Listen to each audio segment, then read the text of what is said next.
하나님 말씀은 요한계시록 15장 5절과 6절 보겠습니다. 또 이 일들 후에 내가 보니 그 하늘 안에 그 증거의 그 장막인 그 성전이 열리며 그 일곱 재앙들을 가진 그 일곱 천사들이 그 성전으로부터 나오는데 빛난 세마포 옷들을 입고 그 가슴에 금띠를 띠고 있었습니다. 먼저 그대로 보는 요한계시록 15장, 오늘 두 번째 시간입니다. 일곱 대접의 재앙들, 그리스도의 심판 준비라는 제목으로 말씀을 나누겠습니다. 요한계시록 14장 6절부터는 계속해서 그리스도의 심판대 준비 과정과 그것이 진행되는 과정들을 보고 있습니다. 그러다 갑자기 15장 2절부터 3, 4절까지는 심판이 끝난 현장을 잠시 보았습니다. 그죠? 이기는 자들이 15장 2절에서 이기는 자들이 거기서 찬송하는 장면이 나와요. 그러니까 이기는 자들이 복수가 된 곳이 요한계시록 2장 성경에서는 한가운데 있는데, 그 얘기는 이기는 자들이 군데군데 흩어진 것이 아니라 심판이 끝났기 때문에 이기는 자들이 혼인만찬에서 그 한 신부가 되는 모여 있고, 이기지 못한 자들은 불 섞인 유리바다에 던져진 그 상태를 우리가 보았습니다. 그러고 나서 다시 심판하는 그 준비 과정으로 들어갑니다. 그래서 5절이 바로 이 일들 후에 내가 보니, 그래서 심판이 끝난 상황들 후에 내가 보니, 그러니까 15장 2절과 3절에 불바다 위에서 이기는 자들이 할렐루야를 부르고 있는 그 장면을 보고 다시 그 준비 장면으로 간다는 것입니다. 하늘 안에 증거의 그 장막인 그 성전이 열리며, 보통 우리 증거궤라는 말이 쓰죠. 증거궤. 어디 있어요? 지성소에.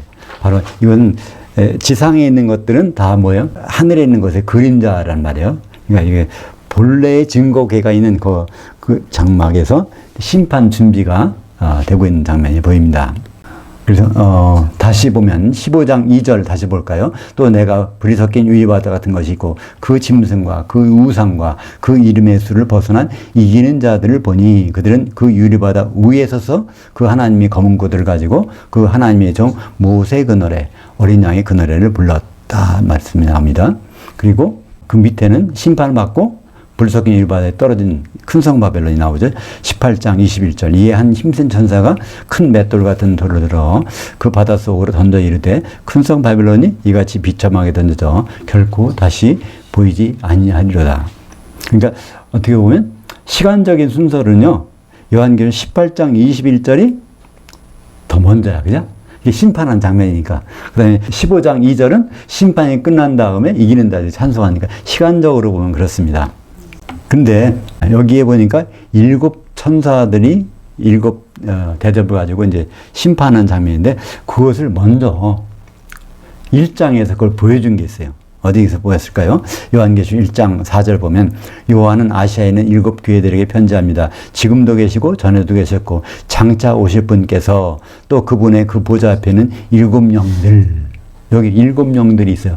일곱 영들은 보통으로 어떻게 해석합니까? 이건 성령이라고 해석해요. 일곱 영, 성령. 근데 일곱 영들이니까 일곱 천사들입니다. 보좌에는 일곱 천사들, 그게 지금 여기에서 15장에 나오는 그 천사들이 이제 심판 준비라고 하는 천사들이죠. 그것을 먼저 1장에서 보여줬습니다. 1장 4절에서. 거기에 그것을 먼저 보여준 것은 우리가 어떻게 할 수 있죠? 지금도 계시고 전에도 계셨고 장차 오실 분. 그러니까 심판하실 때 거기에 아버지께서 천사들과 데리고 오시는 그것을 말씀하고 있는데, 이제는 장차 오실이 아니야. 이미 임박했어. 바로 심판을 그 순간에 오셨다는 것입니다. 요한계시록 10장 7절 볼까요? 그 일곱 천사가 나팔 소리를 내는 날들에 그 천사가 바야흐로 그의 나팔을 불려고 할 때 그 하나님의 그 비밀이 이루어질 것인데, 그 하나님께서 그분의 자신의 노예 선지자들을 통하여 전하신 복음과 같이 그대로 될 것이다. 그러니까 일곱째 나팔은 마지막 나팔이고, 그때 뭐가 이루어지냐면 하나님의 그 비밀, 그게 뭐죠? 어린 양의 혼인이, 예수 그리스도의 혼인이 사도들을 통해서 전해진 그대로 이루어진다는 것을 볼 수 있습니다. 그 다음에 이 얘기들이 무엇일까요? 다 지금도 계시고 전에도 계셨고 장차 오실 하나님은 삼위 하나님인데, 그 중에서 신약 시대에는요 이것을 분리해서 했어요. 구약 시대 때는 항상 삼위일체 하나님께서 한 몸이 되셔서 창조하신 것이 창세기 1장 1절에 그렇잖아요. 태초에 삼위 하나님이, 복수의 하나님이 창조하실 때 단수가 됐으니까. 근데 신약 시대 때는요, 각각 떨어져서. 그러니까 여기에서 1장 4절에서 거기 그 하나님은 성부 하나님입니다. 또 요한계시록 11장 15절에 보면 그 일곱째 천사가 나팔을 불자 그 하늘에서 세상 나라가 우리 주님과 그의 그리스도의 나라가 되어 그분께서 세세토록 통치하실 것입니다. 그러니까 세상 나라, 아버지께서 통치하시는 그 나라가 이제 아들이 통치하는 나라로 바뀌게 된다는 거죠. 언제? 일곱째 나팔, 마지막 나팔 때 이르게 된다는 것을 말씀하고 있죠. 요한계시록 11장 16절에 보면 그 하나님 앞에서 자기 보좌들에 앉아있던 24 장로들이 그 얼굴을 대고 엎드려 하나님께 경배하며 말했습니다. 옛적에도 계셨고 지금도 계신 전능하신 분 주 하나님, 우리가 당신께 감사합니다. 왜냐하면 당신이 큰 권능을 가지시고 당신께서 통치하셨나이다. 여기에 뭐가 빠졌어요? 장차오실이 빠졌어. 그러니까 24 장로들이 거기에서 마지막 인사를 하는, 고별 인사를 하는 거예요. 고별 예배를 드리는 거예요. 그죠? 그러니까 24 장로들이 마지막이라는 얘기는 누가? 따로 제사장들이 이제 이기는 성도들이 와서 인수인계를 받을 것이니까 그렇습니다. 그래서 여기도 당신께서 통치하셨나이다. 통치를 끝내셨나이다. 아버지의 통치가 끝난 장면이 성경에 2번 나옵니다. 요한계시록 19장 6절에는 그분께서 통치하셨다고. 그러니까 하나님 아버지를 제3자로 보고 하는 것이고, 요한계시록 11장 17절은 당신께서, 24 장로가 그 면전에서 당신께서 이제 통치를 끝내셨습니다. 이렇게 하는 겁니다. 그러니까 2인칭일 때는 그 당사자끼리, 3인칭일 때는 그 하나님께서 이렇게 하셨다. 이렇게 선언하는 거죠. 그래서 통치를 끝냈다는 말씀은 성경에 단 2번밖에 안 나옵니다. 근데 성도들이 그것을 끝냈다고 하는 것은 1번밖에 안 나오죠. 왜냐하면 요한계시록 11장 17절은 성도들이 아니라 24 장로 천사들이 그렇게 끝났다고 선언하는 거니까. 이것을 데살로니가전서에서 보면 어떤 장면일까요? 4장 16절부터 17절까지 그 장면입니다. 주께서 호령과 천사장의 음성과 하나님 나팔 소리로, 이게 바로 하나님 나팔의 몇 번째 나팔? 마지막 나팔, 7번째 나팔. 그 하늘로부터 강림하시리니 그리스도 안에서 죽은 자들이 먼저 일어나고. 그래서 기록은 안 돼 있지만 기독교인들이 여기서 부활하는 겁니다. 그러니까 부자와 나사로는 이때 부활 못해요. 기독교인이 아니기 때문에. 언제? 1000년이 지난 다음에 100번째 신분에 그때 부활할 겁니다. 그 후에 우리 살아남은 자들도, 살아남은 기독교인들도 그들과 함께 구름 속으로 휘워되어 공중에서 주를 만나게 하시리니. 이때 만난다는 얘기는 거기 정면에 서서 이제 심판받는다는 얘기입니다. 오늘 말씀 6절 보겠습니다. 그 7 재앙들을 가진 7 천사들이 그 성전으로부터 나오는데 빛난 세마포 옷들을 입고 그 가슴에 금띠를 띠고 있었습니다. 그러니까 여기서 7 천사들은 1장에서 7 영들, 그 보좌 있던 7 영들. 근데 그들이 시간이 되어서 이제 심판할 준비를 하고 나온다는 것이죠. 여기에 보면 세마포 옷을 입고 가슴에 금띠를 띠고, 이것이 인자 같은 이가 한 모습과 똑같죠. 그러니까 예수님이 인자로 나타날 때도 심판하시려고 그게 나타나는 거예요. 그죠?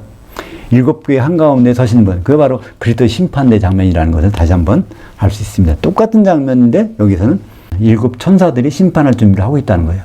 그럼 7 천사들이 누구의 역할을 하고 있다는 걸 볼 수 있을까요? 12 사도. 그러니까 그리스도 심판대 심판관들은 12 사도니까. 그러니까 7 천사들이 심판 준비를 하고 있는데 12 사도가 이제 심판하는 것입니다. 이것이 바로 그 7 재앙들을 가진 7 천사들이 거기 나왔는데, 그게 마지막 재앙이라는 거죠. 왜냐하면 성경에서 화 세 개가 있다는 것이 8장에 나왔지 않습니까? 첫 번째와는 전사년반, 두 번째와는 후삼년반, 세 번째와는 그리스도의 심판대 공중에 올려다 놓고 거기서 심판하는 장면이 나오죠. 요한계시록 15장 1절에서 이게 다시 나왔었습니다. 다시 한번 볼까요? 15장 처음 1절 부분을, 나는 그 하늘에 있는 크고 이상한 다른 이적을 보았습니다. 7 천사들이 7 재앙들을 가지고 있었는데 그것은 마지막이었습니다. 그러니까 마지막 화. 왜냐하면 그 하나님의 그 진노가 그것들로 맞춰지기 때문입니다. 그 15장 1절에서 이 말씀하고 갑자기 15장 2절과 3절과 4절이 있어요. 그게 심판이 끝난 다음에 이기는 자들이 찬성하는 거 나오고 다시 본론으로 들어가서 이제 5절, 6절이 나온 것입니다.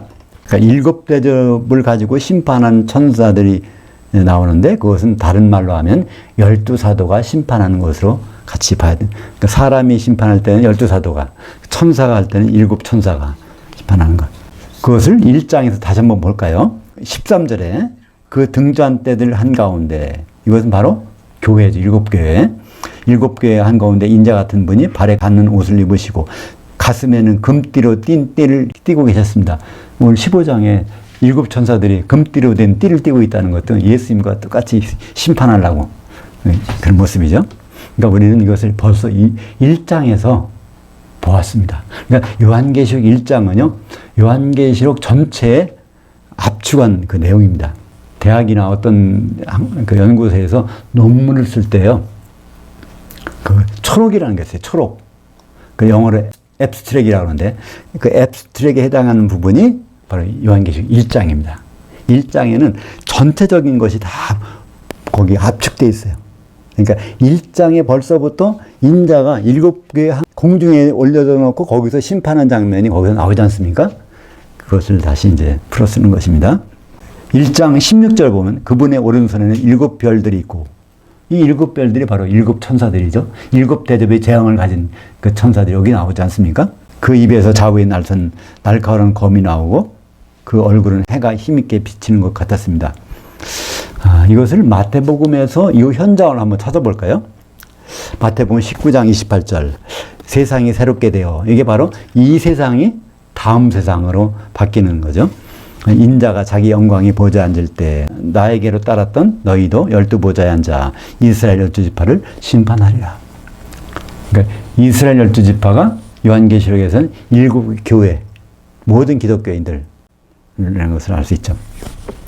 마태복음 25장 31절 보면 인자가 자기 영광으로 모든 천사와 함께 올 때, 이 말이 바로 데살로니가전서 천사장의 음성으로 온다는 것이 바로 여기서는 모든 천사와 함께 올 때 이렇게 되죠. 자기 영광의 보좌에 앉으리니 모든 민족을, 이스라엘 지파가 모든 민족이라고 이름을 바꿔서 부르죠. 똑같은 겁니다. 기독교인들을 여기서 이렇게 말하고 있는 거죠. 그 앞에 모으고 각각 구분하기를 목자가 새끼 염소들을 가운데서 장사한 양들을 구분하는 것 같이 하여. 성경은 여러 군데서 크로스 체크를 할 수 있게 있어요. 여기 이곳 저곳에서 봐서 이것이 얼마나 확실한가, 그것을 이제 보여주고 있습니다. 마태복음 25장 40절 여기 보면 심판 기준이 나옵니다. 뭐 가지고 심판하느냐. 그 왕이 대답하여 이르시되 내가 진실로 너에게 이르노니 너희가 여기 그리스도 심판대에 있는 내 형제들 12사도들 중에 지극히 작은 자 하나에 한 것이 곧 내게 한 것이니라 하시고. 그러니까 우리가 그리스도의 심판대에서 대비하고 있으려면 12사도의 말 중에, 말씀 중에 지극히 작은 분까지도 우리가 잘 대접해야 된다는 것을 여기서 보여주고 있죠. 그래서 결과가 어떻게 됩니까? 마태복음 25장 46절. 그들은 영벌에, 의인들은 영생에 들어가리라. 아이온 이오스, 한 시대의 벌에, 한 시대의 삶에, 그래서 영생, 영벌, 천년왕국과 천년지옥이 나눠지는 것. 이게 누구에게 해당돼요? 기독교인에게. 음부에 들어간 사람들은 이런 기회도 없어요. 천년 후에 심판을 받는 거니까 그렇습니다. 그 사람들은. 그래서 마태복음 28장 19절에 보면 이것은 보통 우리가 뭐라고 그래요? 예수님이 지상명령이라고 부르는 겁니다. 이것은 우리 성도들에게 주신 명령이 절대로 아니에요. 누구에게 주신 명령? 사도들에게 주신 명령입니다. 그러므로 너희 사도들은 가서 모든 민족으로 제자들로 삼아 아버지와 아들과 성령의 이름 안으로 잠기게 하고 내가 너에게 분배한 모든 것을 지키도록 가르치라. 물자다 내가 세상 끝날까지 너희와 항상 함께 있으리라. 그러니까 여기 사도들에게 내가 일러준 것을 그들에게, 성도들에게 가르치라는 거예요. 그럼 우리 성도 입장에서는 사도들의 말을 잘 받고 그 배워야 될 거 아니야? 사도들은 우리가 남을 막 가르치는 것이 아니라 우리는 사도의 가르침을 받아야 된다는 것을 예수님이 지상명령에서 볼 수가 있는 것입니다. 7절 보겠습니다. 그 네 생물 중에 하나가 세세토록 살아계신 그 하나님의 진노를 가득히 담은 그 금대접들 7을 그 7천사들에게 주었습니다. 그러니까 드디어 보좌에 있던 생물천사가 그것을 7천사들, 7영들에게 그걸 나눠주는 장면이 있습니다.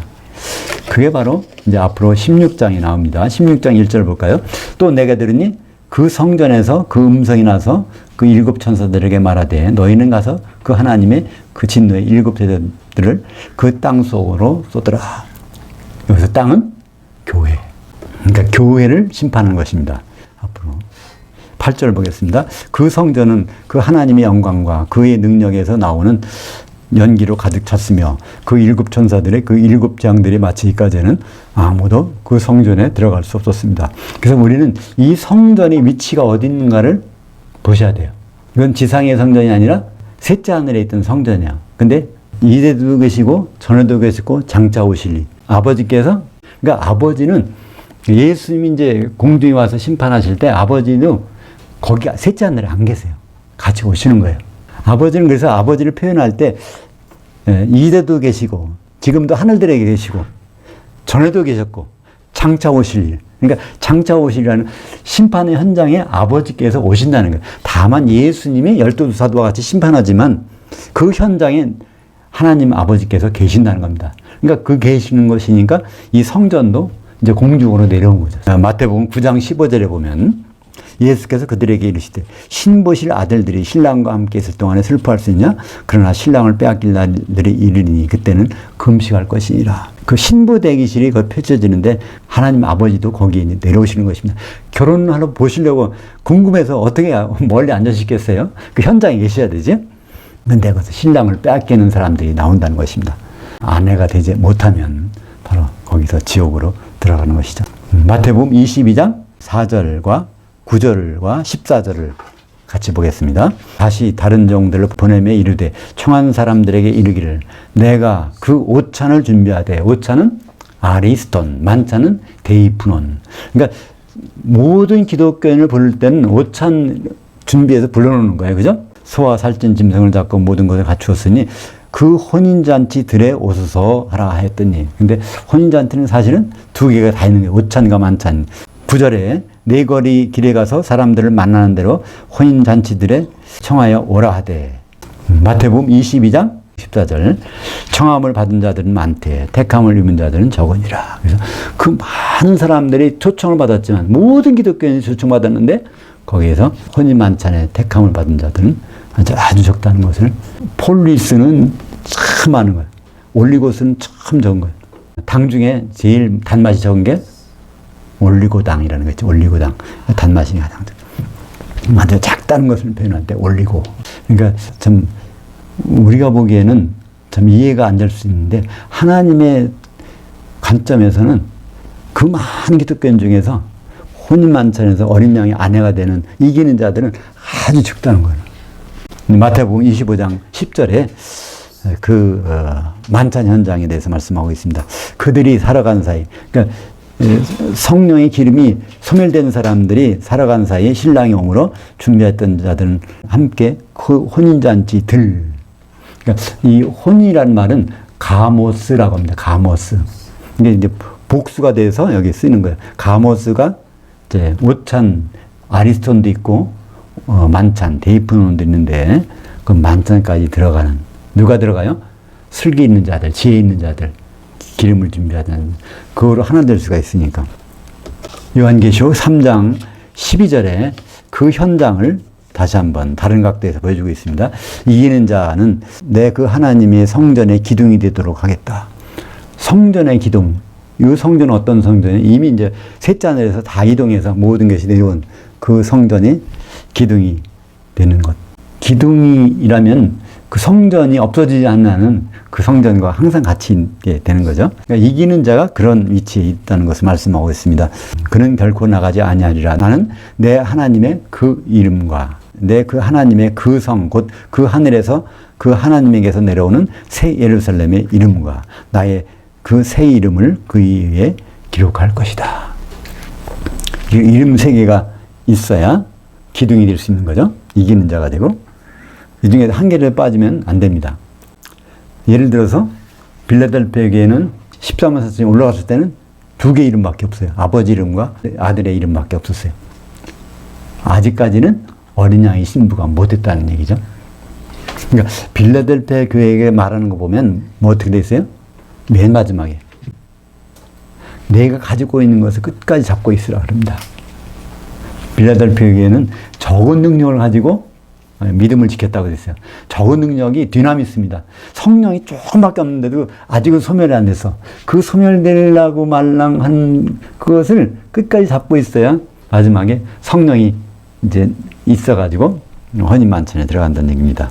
요한계시록 12장 12절 보겠습니다. 그러므로 하늘들과 그 가운데 장막 칠 자들아 즐거워하여라. 그러나 그 땅과 그 바다는 화가 닥친다. 왜냐하면 그 마귀가 자기가 가진 때가 얼마 남지 않은 줄 알았으므로 크게 분내어 너에게 내려갔기 때문이라. 그러니까 12장 12절은 언젠가요? 7년 환란 때, 그죠? 그때는 마귀가 바로 교회로 내려간다는 것입니다. 자기 시간이 얼마 안 남았으니까. 그러나 그런 7년 환란 중에도 즐거워할 사람들이 있어요. 누가? 하늘들에 올라가서 장막 칠 자들, 하나님의 성전을 이룰 사람들, 성전 기둥이 될 사람들은 그럼에도 불구하고 소망을 가지란 그런 말이죠. 그러니까 7년 환란의 그 전무후무한 환란이 있는 그 가운데서 즐거워하라는 거예요. 그러니까 요한계시록은 위로와 소망이 책입니다. 그죠? 그런 전무후무한 환란이 있을지라도 즐거워할 수 있는 그런 책이 요한계시록이죠. 요한계시록 19장 9절 보겠습니다. 여기에 만찬이 요한계시록에서 단 한 번 나옵니다. 그 천사가 내게 말하기를 기록하라. 그 어린 양이 그 혼인 그 만찬의 청함을 받은 자들은 복이 있도다 하고 또 내게 말하되 이것들은 그 하나님이 탄되신 그 말씀들이라 하기로. 요한계시록 21장 22절 그녀 안에서 내가 성전을 보지 못하였으니 이는 그 주 그 하나님 곧 그 전능하신 이와 및 그 어린 양이 그녀의 성전이시니라. 성전이 완성된 장면을 마지막으로 보여줍니다. 성전이 마지막으로 완성된 거 보니까 새 예루살렘 자체가 그 속에서 찾아볼 필요가 없다는 거예요. 그 자체가 거기에 누가 계시니까 아버지와 어린 양이 거기 계시고 그 보좌에서 22장에 보면 생수가 나오지 않습니까? 성령이 계시고 바로 최종적인 모습은 삼위 하나님이 따로따로 역할을 하시다가 마지막에는 일체가 되셔서 세세토록 같이 계신다는 것을 우리에게 보여주고 있습니다. 기도하겠습니다. 하나님 아버지 감사합니다.